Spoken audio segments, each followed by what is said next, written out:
ഇപ്പം നിങ്ങൾ ഡ്രിബ്ലിംഗ് മാത്രം ഗൂഗിൾ സെർച്ച് ചെയ്ത് കഴിഞ്ഞാൽ തീർച്ചയായിട്ടും മെസ്സിയും അല്ലെങ്കിൽ മറഡോണ അല്ലെങ്കിൽ നമ്മുടെ ബ്രസീലിന്റെ റൊണാൾഡീനിയോ പോലുള്ള കളിക്കാരൊക്കെയാണ് അതിനകത്ത് മുന്നിൽ വരുന്നത്. ഒരുപക്ഷെ പെലെയുടെ പേര് പോലും നിങ്ങളവിടെ കാണില്ല.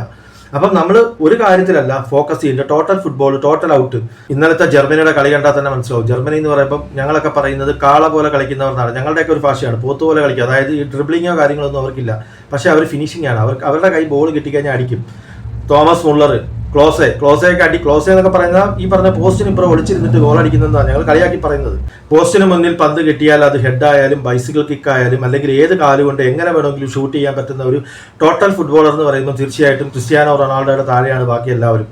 റൊണാൾഡോയുടെ അസിസ്റ്റ് ആയാലും പ്ലേ മേക്കിംഗ് ആയാലും അല്ലെങ്കിൽ ഡ്രിബ്ലിംഗ് ആയാലും ഇതൊക്കെ തീർച്ചയായിട്ടും 9/10 ആ ഒരു റേറ്റിംഗ് തീർച്ചയായിട്ടും ഉണ്ടായിരിക്കും. പക്ഷെ മെസ്സി എടുത്തു കഴിഞ്ഞാൽ ഈ പറഞ്ഞ ഒറ്റക്കാരെ മാത്രം ഷൂട്ട് ചെയ്യാൻ അറിയാവുന്ന അല്ലെങ്കിൽ ഡ്രിബ്ലിംഗ് മാത്രം അറിയാവുന്ന മെസ്സി ആൻഡ് റൊണാൾഡോ കമ്പാരിസൺ എടുത്തു കഴിഞ്ഞാൽ നമുക്ക് തീർച്ചയായിട്ടും രണ്ടുപേരും രണ്ട് രീതിയിലുള്ള കളിക്കാരാണെന്ന് പറയാം. നമ്മളിപ്പോൾ മമ്മൂട്ടിയെ മോഹൻലാലിനെ നമ്മൾ എത്ര മോഹൻലാലിനെ പോയിട്ട് പറഞ്ഞാലും ഇപ്പം ഒരു വടക്കൻ വീരഗാഥ പോലൊരു സിനിമ ചെയ്യാൻ മോഹൻലാലിന് ബുദ്ധിമുട്ടാണ്. പക്ഷെ മോഹൻലാലിന് പറ്റാത്തതായ ഒന്നുമില്ല. റൊണാൾഡോയെ പോലെ ടോട്ടൽ ഫുട്ബോളറാണ് മോഹൻലാൽ.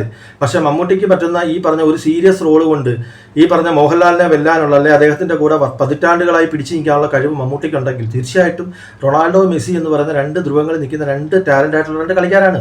ഈ പറഞ്ഞ റൊണാൾഡോയുടെ അത്ലറ്റിക് മൈൻഡ് സെറ്റ് ആയാലും ഫ്രീ കിക്ക് ആയാലും ഹെഡിങ് ആയാലും അല്ലെങ്കിൽ ബൈസിക്കിൾ കിക്ക് ആയാലും ടോട്ടൽ ഫുട്ബോളർ അല്ലെങ്കിൽ ടോട്ടൽ ഫിനിഷർ, അതായത് എങ്ങനെയും ഗോൾ അടിക്കാനുള്ള ഒരു ഗോൾ മെഷീൻ. ഈ ഒരു റേഞ്ചിൽ മെസ്സി ഒരിക്കലും വരുന്നില്ല. അവിടെ ഈ പറഞ്ഞ ഔട്ട് ഓഫ് 7, ഔട്ട് ഓഫ് 8 ഒക്കെ അതിന് താഴേക്കാണ് മെസ്സി വരുന്നത്.